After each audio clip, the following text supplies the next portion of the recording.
एक प्रसंग है, पहले कभी स्मरण में नहीं आया पर आज स्मरण में आया है नखपुरा में, तो बड़े सावधानी से सुनिएगा। एक बार मां आद्य शक्ति पार्वती अपनी सखी गजमुखी के पास गई। क्या नाम था उनकी सहेली का? गजमुखी। जम के बोलो, गजमुखी। उनकी सखी गजमुखी के पास गई। ध्यान देना थोड़ा सा। एक शिवजी के गण नंदी और एक पार्वती जी की सहेली गजमुखी। कहते हैं शंकर भगवान के गण नंदी इतने सुंदर थे, इतने सुंदर थे कि उनको देखकर अप्सराएं भी उनकी ओर आसक्त हो जाती थी। इतने सुंदर, इतने सुंदर। तब बाबा देवादिदेव महादेव की आराधना में नंदी लग गए। शिवजी ने कहा वर मांगो तुमको क्या चाहिए, तो कहा कि मेरा मुख बदल दो, मुझे ये मनुष्य का चेहरा नहीं चाहिए। क्यों? अगर ये चेहरा रहेगा तो लोग मेरी ओर आसक्त होंगे और मैं आपकी भक्ति नहीं छोड़ना चाहता, इसलिए मुझे ये चेहरा हटाकर आप नंदी का चेहरा लगा दीजिए और मुझे आपका शिष्य बना दीजिए। दूसरे नंबर पर है माता पार्वती जी की सहेली गजमुखी। इतनी सुंदर थी, इतनी सुंदर थी, इतनी सुंदर, जो आज के जमाने में दिन भर इंस्टाग्राम पर और फेसबुक पर और ना जाना कौन कौन से वो सोशल मीडिया पे आप जितनी भी सुंदर सुंदर कहते हो ना, कितनी सुंदर, कितनी सुंदर, ये सब जितनी दुनिया की सुंदरता है पार्वती जी के साथ रहने वाली एक उनकी सखी गजमुखी के चरणों की धूल के बराबर है। चरणों की धूल के बराबर। इतनी सुंदर थी गजमुखी। एक दिन गजमुखी आई पार्वती जी के पास। गौरा, गौरा, गौरा। गौरा ने कहा क्या बात है, क्या हो गया? एक वर चाहती हूं तुमसे। क्या वर है? बस मैं चाहती हूं कि जब भी मैं तेरे साथ चलूं पूरी दुनिया की दृष्टि केवल तुझ पर रहे, मुझको कोई ना देखे, ऐसा वर चाहिए।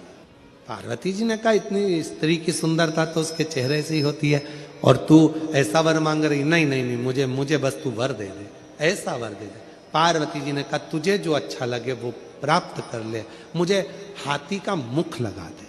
हाथी का, ठीक है। गजमुखी हो गई पार्वती जी, बहुत सुंदर।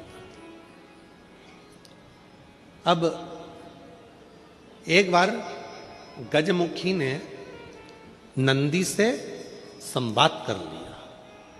बहुत सुंदर प्रसंग है, थोड़ा ध्यान देना। पहली बार स्मरण में आया इसलिए उसको सुनाने का मन कर गया। बहुत सुंदर।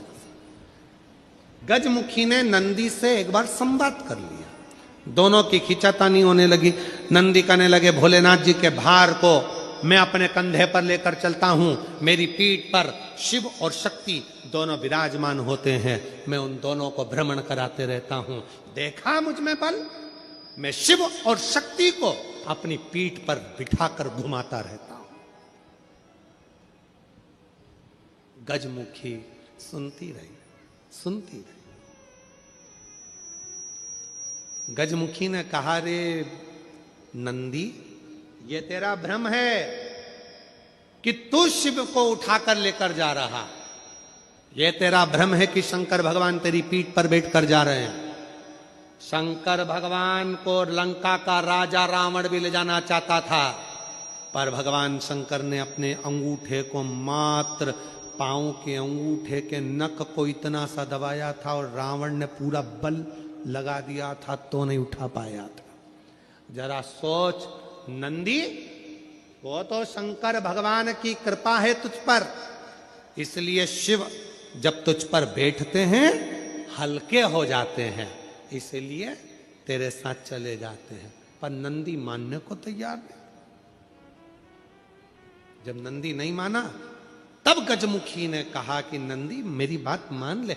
नंदी कहते नहीं नहीं, अगर तुम कहती हो कि शिव हल्के हो जाते हैं भक्त के लिए, तो तुम ऐसा कुछ कर कर बता दो कि शंकर भगवान तुम्हारे कहने पर बैठ जाए। ठीक है, आज गजमुखी पार्वती जी की आज्ञा लेकर तब साधना में बैठ गई। शिव जी प्रसन्न हो गए। क्या बात है गजमुखी, क्या चाहती हो? इतने दिनों से तुम तप साधना कर रही हो पार्वती की, आज मेरी तप साधना? क्या हुआ? बोलो गजमुखी, क्या चाहती हो? गजमुखी ने एक बेलपत्र का पत्ता दिया और बाबा भोलेनाथ जी से कहा, बाबा मेरा निवेदन है, इस पत्ते को मैं हवा में उड़ाऊंगी, आप उस पत्ते पर क्या बैठ जाओगे? शंकर भगवान बोलने लगे, अकेला बैठूं या पार्वती को भी बैठाऊं? गजमुखी बोली, इतने से पत्ते पर पार्वती भी बैठ जाएगी? शिव जी बोले, पार्वती को बिठाऊं, साथ में गणेश जी को भी बिठाऊं कि रिद्धि सिद्धि को भी बिठाऊं? गजमुखी ने कहा, इतने से पत्ते पर गणेश रिद्धि सिद्धि बैठ जाए।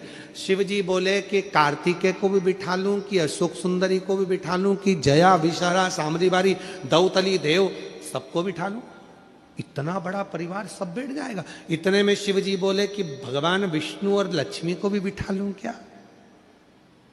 कहा विष्णु लक्ष्मी, तू कहे तो ब्रह्मा ब्रह्माणी को, ब्रह्मा ब्रह्माणी, इंद्र इंद्राणी, 33 कोटि देवता इस पत्ते पर बिठा देता हूं, बोल गजमुखी।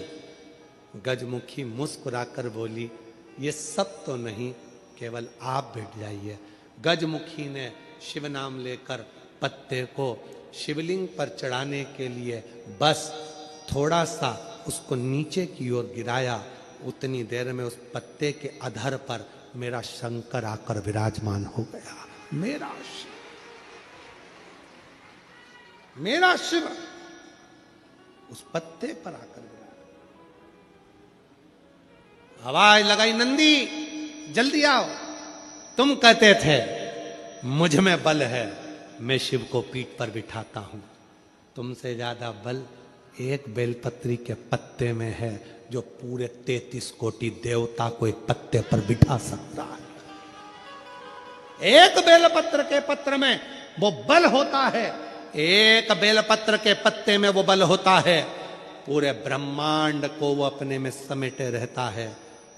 तब भगवान शिव ने प्रसन्न होकर कहा, सुनो गजमुखी, आज मैं प्रसन्न हुआ, तुम्हें वर देता हूं। जब भी पृथ्वी पर मृत्युलोक में कोई पार्थिव शिवलिंग का पूजन करेगा और पार्थिव मिट्टी का जब कोई शिवलिंग बनाएगा, उस शिवलिंग को केवल थाली पर, पाटे पर या लक्कड़ पर नहीं, मेरा बेलपत्र रखकर जब उस पर कोई शिवलिंग का निर्माण करेगा, जो कामना वो चाहेगा उसकी कामना शिव उसी क्षण पूरा कर देगा, उसी क्षण पूरा।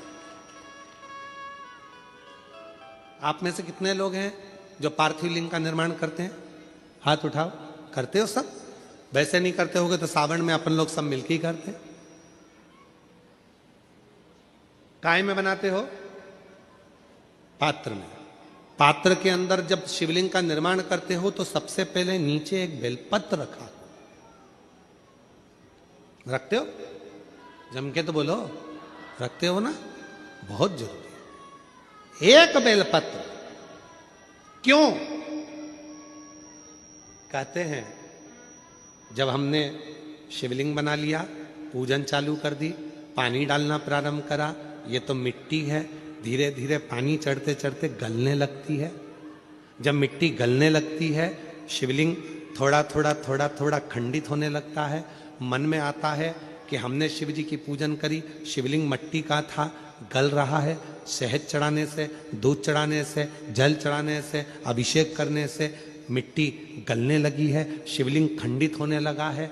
शिव महापुराण की कथा कहती है, पार्थिव लिंग को, मिट्टी के शिवलिंग को जब हम बेलपत्र के ऊपर निर्माण करते हैं, पार्थिव शिवलिंग बनाकर पूजन करते हैं, तो वो मिट्टी का शिवलिंग अगर गल भी जाए, टूट भी जाए, पानी में बह भी जाए, तो याद रखना वो कभी खंडित नहीं माना जाता, वो अखंड ही माना जाता।